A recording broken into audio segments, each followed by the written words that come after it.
Wabah virus corona bisa kita hindari bila mereka yang terkena penyakit ini melakukan isolasi diri. Tidak semua pasien corona harus dirawat di rumah sakit.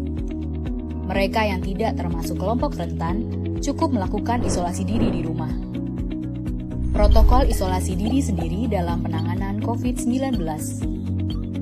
Mengapa orang yang diduga tertular COVID-19 diisolasi setidaknya 14 hari? Gejala COVID-19 biasanya muncul dalam rentang 1-14 hari berupa batuk, demam, atau sesak nafas. Dalam selang waktu itu, kondisi orang diduga terinfeksi COVID-19 diisolasi dan dipantau di rumah sakit, rumah, atau tempat lain. Untuk memastikan infeksi, akan dilakukan tes beberapa kali. Apabila Anda bukan kelompok rentan seperti lansia atau memiliki penyakit kronis lain seperti diabetes, jantung, kanker, penyakit paru kronik, AIDS, penyakit autoimun, dan sejenisnya, maka Anda dapat secara sukarela atau berdasarkan rekomendasi petugas kesehatan melakukan isolasi mandiri. Apakah isolasi mandiri itu? Isolasi mandiri adalah upaya mencegah penyebaran COVID-19 dengan berdiam diri di rumah sambil memantau kondisi diri kita, seraya tetap menjaga jarak aman dari orang sekitar atau keluarga. Siapa yang perlu melakukan isolasi mandiri? Siapapun yang memiliki gejala sakit seperti demam, batuk atau pilek, nyeri tenggorokan, atau gejala penyakit pernafasan lainnya, atau termasuk dalam kelompok orang dalam pemantauan atau ODP, yaitu orang yang pernah berkontak erat dengan pasien positif COVID-19 dan atau orang dengan riwayat perjalanan dari negara atau transmisi lokal COVID-19. Berapa lama waktu isolasi diri? Setidaknya selama 14 hari sampai hasil pemeriksaan sampel di laboratorium diketahui. Apa yang perlu dilakukan saat isolasi mandiri? Tinggal di rumah dan jangan keluar, kecuali untuk mencari pertolongan medis. Sebisa mungkin, gunakan kamar terpisah dan selalu jaga jarak setidaknya 1 meter dari anggota keluarga lain. Selalu gunakan masker selama masa isolasi diri.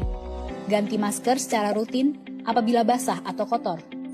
Lakukan pengukuran suhu harian dan observasi gejala seperti batuk atau kesulitan bernafas. Hindari berbagi peralatan makan seperti piring, sendok, garpu, dan gelas, perlengkapan mandi seperti handuk atau sikat gigi, dan juga benda berbahan kain, misalnya pakaian atau selimut. Terapkan perilaku hidup bersih dan sehat seperti makan makanan bergizi, rutin mencuci tangan dengan sabun dan air mengalir, serta melakukan etika batuk dan bersin. Upayakan berada di ruang terbuka dan berjemur sinar matahari setiap pagi. Jaga kebersihan rumah dengan cairan disinfektan, terutama untuk area atau permukaan yang sering tersentuh tangan. Hubungi segera fasilitas layanan kesehatan bila sakit memburuk, seperti mengalami sesak nafas. Apa yang tidak boleh dilakukan saat isolasi mandiri? Tidak boleh keluar rumah, termasuk untuk bekerja, apalagi ke ruang publik.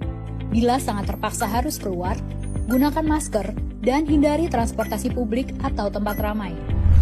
Tidak boleh berbagi alat makan, mandi, dan pakaian bersama anggota keluarga lainnya.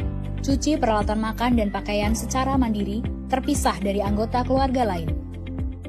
Bila harus berbagi kamar mandi atau mesin cuci pakaian, maka bersihkan dengan desinfektan setelah dipakai.